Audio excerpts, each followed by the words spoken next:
வணக்கம் உறவுகளே, நான் உங்கள் வெண்ணிலவன்.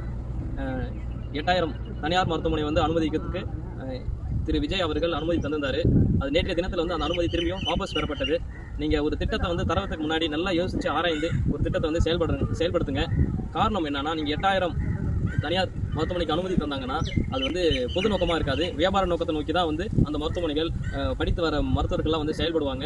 இங்கே ஏற்கனவே நிறையா வந்து வியாபாரம் தான் பண்ணிட்டு இருக்காங்க. மருத்துவத்துறையில் ஒவ்வொரு மருத்துவரும் தனிப்பட்ட முறையில் ஒரு கிளினிக் வச்சு நிறையா வந்து பணம் சம்பாதிச்சிட்டு இருக்காங்க. பணம் சம்பாதிக்கிறது தப்புன்னு சொல்லவில்லை, அது ஒரு பொது நோக்கமாகவே கிடையாது. அதனால் அதை திரும்பி பெற்றதுக்கு எனது மிக்க நன்றி நான் தெரிவித்துக் கொள்கிறேன். இன்னும் பேசுகிற இடம் வந்து பார்த்தீங்கன்னா அரசு ஆரம்ப சுகாதார நிலையம் இருப்பு. இங்கே எங்கள் இருப்பு அரசு ஆரம்ப சுகாதார நிலையத்தில் எனக்கு பின்னாடி இருக்கிற கட்டடம் கட்டி 10 வருஷம் ஆச்சு. 2016 திருவிழா பண்ணாங்க.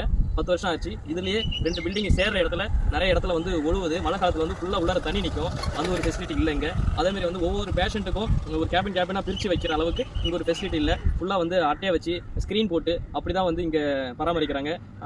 அடுத்து வந்து பார்த்தீங்கன்னா முழுசாக காம்பவுண்ட் வந்து 4 பக்கமும் போடலை. முன் பக்கம் மட்டும் தான் காம்பவுண்ட் போட்டுருக்காங்க. இங்கே வந்து சரியா கேட்டு கிடையாது. இப்போ நான் காமிக்கிற பாருங்களேன், இந்த ஷெட் இருக்குல்ல, இந்த ஷெட்டு இருக்குல்ல, இந்த ஷெட்டு வந்து பார்த்தீங்கன்னா ஓபி பேஷண்ட்டுக்காக அது போடப்பட்டது. அதுவும் வந்து இந்த ஆரம்ப சுகாதார நிலையத்திலேருந்து போடப்படலை. இங்கே இருக்கிற ஒரு 2 முக்கியஸ்தர் இருப்பு பஞ்சாயத்தில் இருக்கிற 2 முக்கியஸ்தரால் அந்த ஷெட்டு வந்து அமைச்சு தரப்பட்டது. அந்த ஷெட்டு எதுக்குன்னா ஓபி பேஷண்ட்டுக்கு வெளில பார்க்கறதுக்காக. அது எனக்கு நிறைய பேர் வந்து பார்த்தீங்கன்னா உட்காரத்துக்கு கூட இடம் இல்லாமல் வெளியில் மரத்தடியில் தான் உட்காந்துருக்காங்க. அந்த ஃபெசிலிட்டியும் இல்லை. ஸோ இந்த மாதிரி நிறைய குறைபாடுகள்லாம் வந்து இன்னும் டெவலப்மெண்ட் இன்னும் நிறையா வந்து இங்கே பண்ணணும் இருப்பு ஆரம்ப சுகாதார நிலையத்தில். அதனால் அதை கருத்தில் கொண்டு எங்கள் சுகாதார நிலையம் மட்டும் கிடையாது, இந்த மாதிரி நிறையா பஞ்சாயத்துக்களில் ஆரம்ப சுகாதார நிலையமே இன்னும் கேள்விக்குறியாக இருக்குது. அதை நோக்கி பயணிங்க, திட்டங்களை அதை நோக்கி வகுத்தீங்கன்னா மிக சிறப்பாக இருக்கும்.